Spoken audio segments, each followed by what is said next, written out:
Heyo, happy Friday, everybody. I'm back at it after yesterday. Migraine hit me a little bit hard, but we're doing pretty well now. It doesn't really take me too long, just took a nap and we're back in action. So today we are going to be starting, and this is crazy, and you might have read it already, but this is the last reading guide of the year. Now, if we weren't in distance learning, we would have done a little bit more, but this would have been our last unit anyway. So last reading guide assignment of the entire year.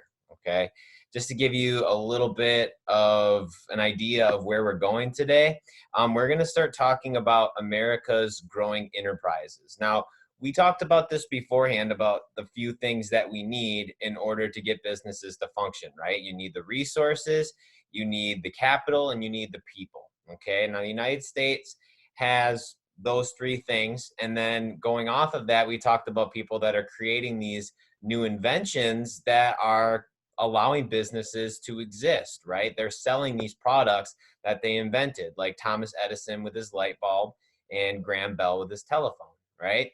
So today we're going to take a look at, well, we're going to revisit one, and then we're going to talk about somebody else who really didn't necessarily make their own products, but they found a way to run a business effectively so that they could become super, super wealthy people taking things that were already in use before they started. Okay, so a great example to talk about that with is Walmart, right? And that's why I brought up Walmart in your warm up. And my question to you was, what do they do to get so many people into their stores, right? Because quite frankly, if you go into a Walmart, minus right now with COVID, it's usually pretty busy. And the stores that are around, they're very large. And it seems like for the most part, at least most that I've seen, they're open 24 hours a day. And you don't do that unless you're making money in every single second of the day. So I think when we get through this, we can kind of explain it.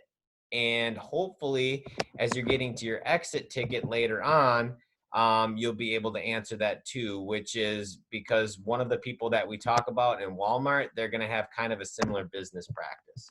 All right. So, first things first, let's go back to Andrew Carnegie, right? Now, he's gone through as a bobbin boy. He has become a telegraph operator for a railroad that was owned by a guy named Thomas Scott. Remember, that's the guy who paid for his education, gave him that opportunity. A lot of other kids didn't have that. And eventually, he's going to invest his money until he starts his own business. And he sees that the United States is moving towards a metal producing nation, right? In the beginning, Carnegie is going to use his company to build bridges, mostly railroad bridges, right? Because as we're expanding, number one, you can use rails that are made of steel and iron. So that's great. You have a business there.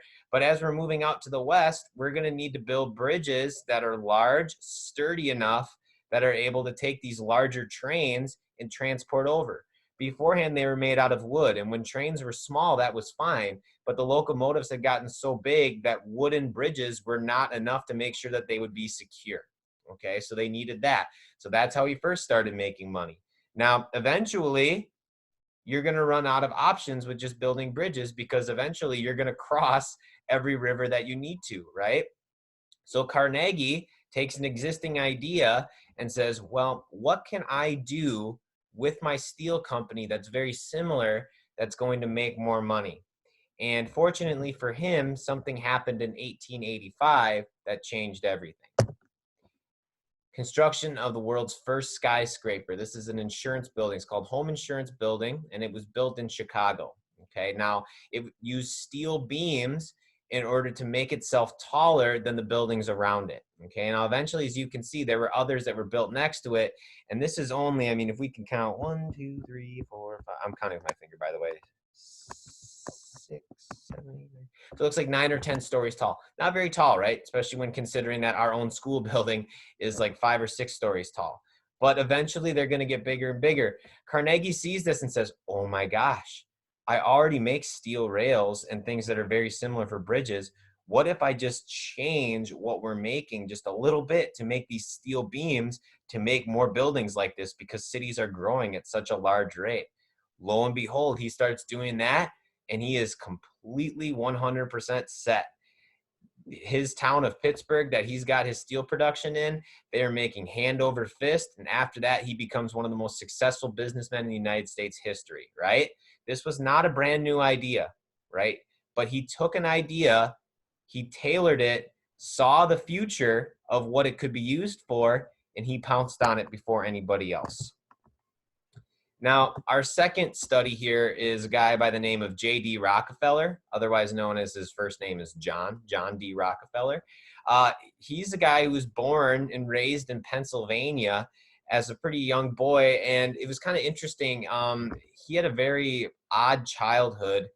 His father actually had a second family while his current mother was still alive, and then he brought that other woman that he had a family with into their house along with the kids that he had with the other woman, and they all lived together all at once.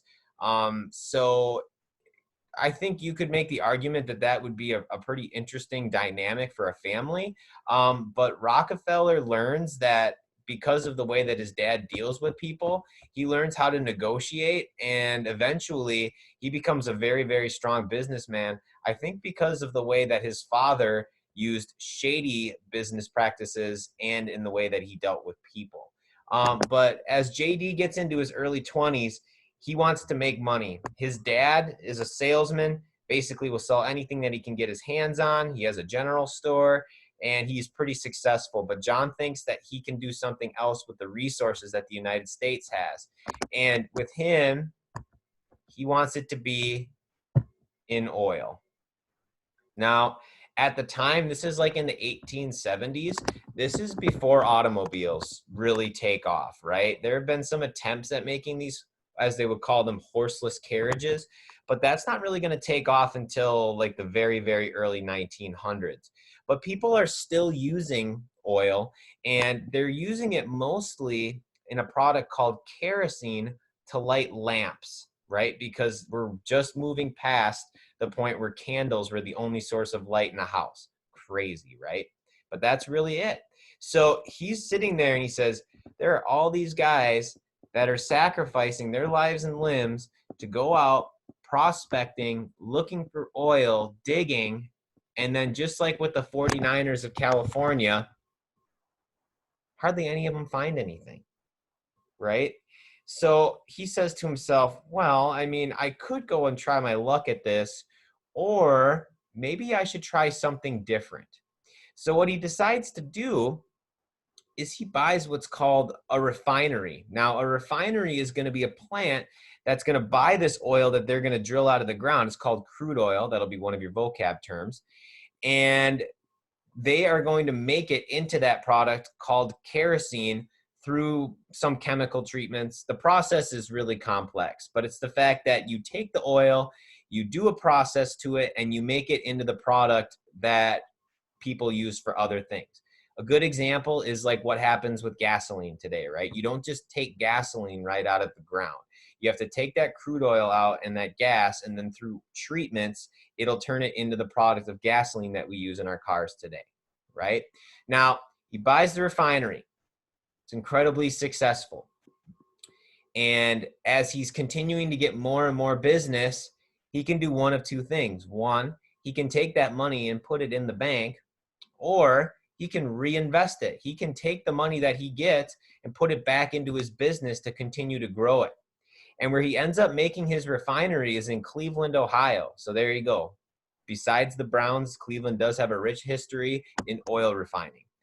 Now, in the beginning, he has about 24 competitors of people that have oil refineries. And in the end, in about a few years or so, he's going to whittle that down to only 4. He's taking the money he makes and he is buying these businesses so that he can control all of the oil refining. Now, eventually what ends up happening is that his refinery, his company gets so large that any small company that was once the size of his early on, he's immediately going to buy it up. Now, you're thinking to yourself, why would those companies agree? What in their right mind would make them want to sell to him? Well, he could either ask them nicely and say, hey, look, I'll throw money at you and you can give me your company, I'll even give you a job in the company that I have now. Or what I can do, since I make so much more money than you, and I know that you need these profits to survive, I'm just going to reduce the price of my oil products by 80%. I can take a loss way longer than you can because I'm way wealthier. And eventually what's going to happen is you're just going to go completely out of business, lose all your money, and then you're not getting a job once I end up putting the prices back to where they need to be. And because the demand is so high for this stuff, people are going to pay it. And eventually what happens is that people understand that Rockefeller's company is a runaway machine. It's called Standard Oil. Okay. So this political cartoon shows him, this is his monster of a company, the Standard Oil machine, the octopus, gobbling up every single oil producing and refining thing that it can until it gets bigger and bigger and bigger. Kind of reminds me of a game that I used to play called Fishy, where you would get dropped into the ocean and you'd swim around and you try to always eat up smaller fish than you, and then you're trying to avoid the bigger fish until all of a sudden you're the biggest fish in the whole pond and you can just start gobbling up everything. Now, Rockefeller is going to end up refining about 90% of all of the oil in the Midwest. He becomes the richest man in the world. And to this day, if you took his net worth, which ends up being around about $400 billion in today's world, he is the richest man to have ever lived, ever. Now, eventually there's going to be some things going on that you might read about, talking about how these companies that get so big, the government was scared of them. Because what would happen is that they would lower the price of things drastically, put people out of business, and then shoot the prices back up again. This was made solely to stop Rockefeller's oil producing company. And even though it ended up being successful and it broke his one company up into about 34, today we still have companies like Chevron, BP, to name a couple, that have rejoined back into larger companies. And when they broke the companies apart, basically what happened is all of the investments that Rockefeller had into it, he was paid off for. So it actually ended up making him a much wealthier man, even though he lost a lawsuit. Crazy smart guy. Now, Standard Oil and Walmart, exit ticket, have one thing in common. Over time, they have become huge companies that take over a large part of what's called a market share. The market share that Standard Oil took was 90% of all refining in the Midwest. I don't know what the percentage is for Walmart, but they are easily the largest market share of grocery stores in the United States, right? And you could even argue general stores, right? Because they sell just about everything. So what they can do is they can drastically lower their prices to the point where they're going to sell it cheaper than anybody else. And as long as they make just a tiny bit of money with the amount of sales they make, they're going to cover the costs to pay their employees to buy new things simply because of the amount of stuff that they sell. And what happens is that it puts other companies out of business because they're able to sell things, get people into their stores and buy their cheaper goods. And then smaller stores that need to have higher prices because they don't sell as many things will end up losing that battle. Okay. So I just want to go to this really quick, make sure I answered it the right way. So why would you do that to make money? Well, the hope is that you are trying to drive down the price of the goods so you can get more people in your store, and then they'll leave the other ones alone and they'll go out of business on their own. Okay. So come next Monday, you might have an interesting warm-up asking about ways that you could make a business stand out from other people's. Remember, Rockefeller and Walmart and even Carnegie, they didn't take a brand new idea. They didn't come up with a light bulb or a telephone. They took an existing business and they found a way through business practices, reinvesting their money and trying to increase their market share as a way to continue to grow a business that many people already had. So Last reading guide.